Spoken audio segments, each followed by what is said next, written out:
Math with the Maskiws. Normally I prep these guys a bit and we go over the questions that they're going to have to do, but today I didn't because I know this is something new for you and I want to make sure that you're learning it at the same time as Mark and Scott. Okay? So I've already asked you to copy down some notes. So you wrote down what the difference between experimental probability and theoretical probability is. And what we need to understand is that experimental probability is what happens when we actually try it. Theoretical probability is what should happen. So we're going to take a look at theoretical probability first. So I want you to make sure that you have filled out this tree chart. Hopefully you've done that. If not, take a second, get that filled out. We are going to spend time looking at tree charts the next couple days. So if you don't remember how these work and you don't understand all that well, don't worry about it. We'll look at it again tomorrow.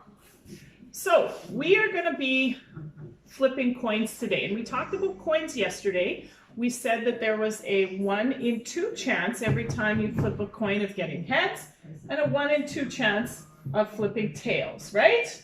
Yeah. All right. This means today someone's going to win because there's 3 coins. So today we're going to take a look at what happens if we flip the coin 3 times. So event 1 is going to be the first flip.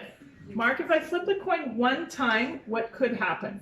You could either get 1 heads or 1 tails. Good. So I'm going to put down H and T under event 1. So I put down H and T under event 1.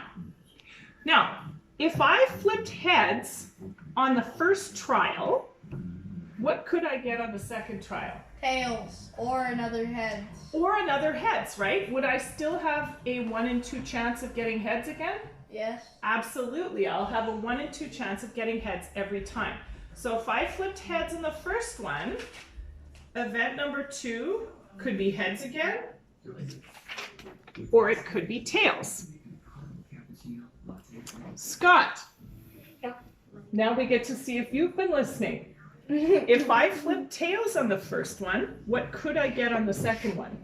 You flip tails on the first one, you could get a head on the second one or tails again. Perfect. I could get heads on the second one, or I could get tails on the second one. Awesome. All right. That was event 2. For event 3, this is the 3rd time I flipped the coin.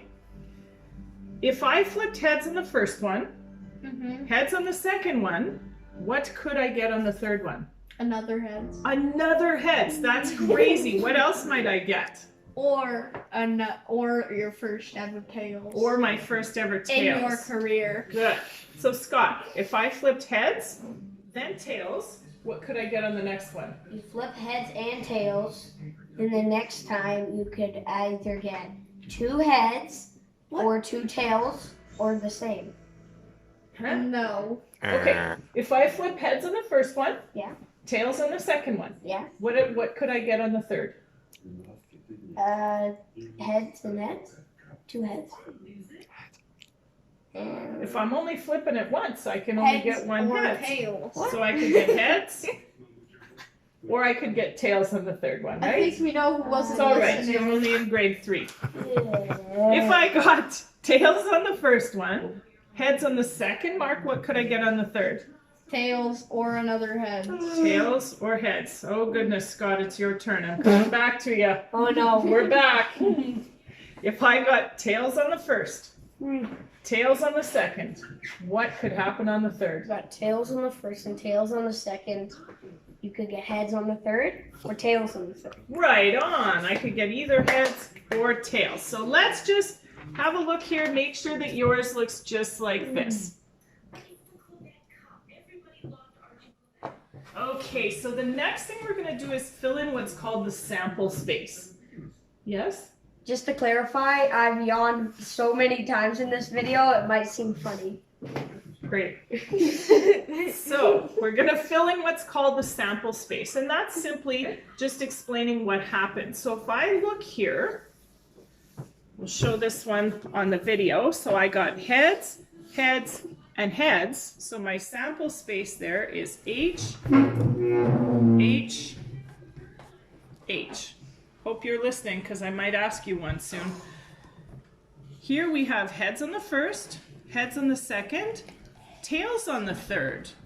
So we're going to go H, H, T. Okay, I'm going to do one more.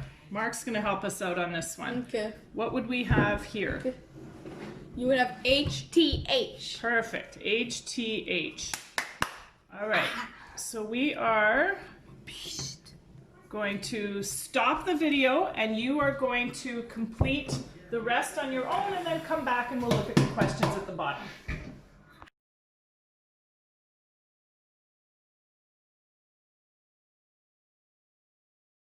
All right, so at the bottom we have some questions here. The first one says heads 3 times. Mark, can you find any of these and tell me how many of them had heads 3 times? 1. All we need to do now is look at the sample space. 1. 1. 1. Okay. So when we talked yesterday about probability, I said it has to be 1 out of something, didn't I? So 1 out of how many? 1 out of 1, 2, 3, 4, 5, 6, 7, 8. Perfect. So if I do this 8 times, I flip a coin 3 times and I do that 8 times, theoretically, one of those times we should end up with heads 3 times.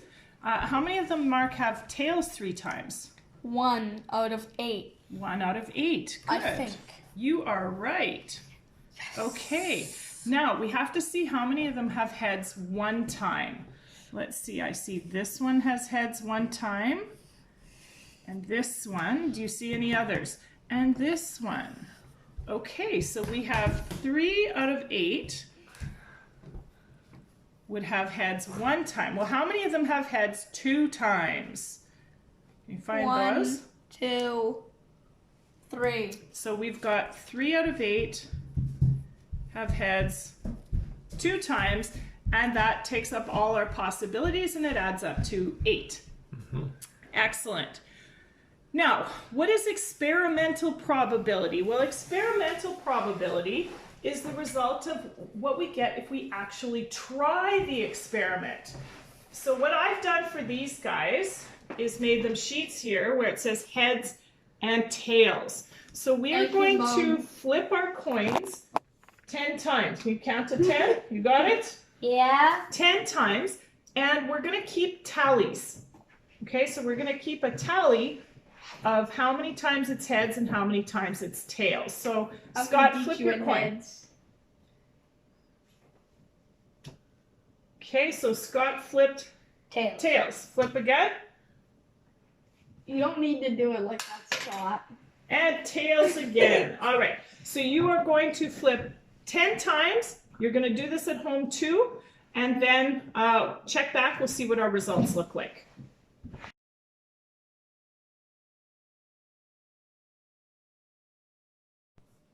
Okay. Now that you've had a chance to flip 10 times, we're going to do a quick report here. Scott, how many heads? 4. How many tails? 6. So 4 and 6. Mark? I got 7 heads and 3 tails because heads are better. All right, so we both got some different results here. How many would we have expected?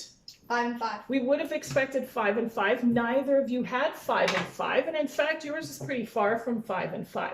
So one of the things that we can do to increase the chance of theoretical probability and experimental probability being the same is to increase the number of trials. So these guys are going to go up to 50 right now, and so are you at home. You're going to do another 40 flips, and we'll check back in after 50.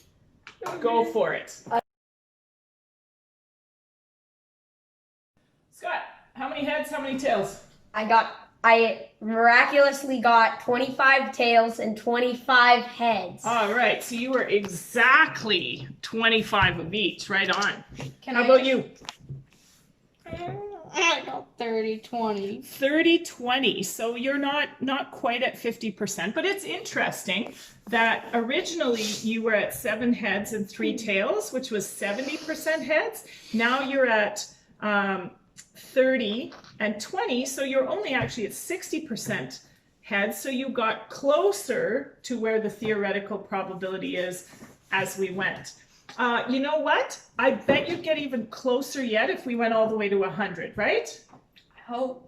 We're not going to go all the way to 100. I think 50 was good for the day. What I am going to have you do is find your probability project, and we are going to work on the balloon dart activity. You'll see it on the next slide, and then I'll see you guys again tomorrow.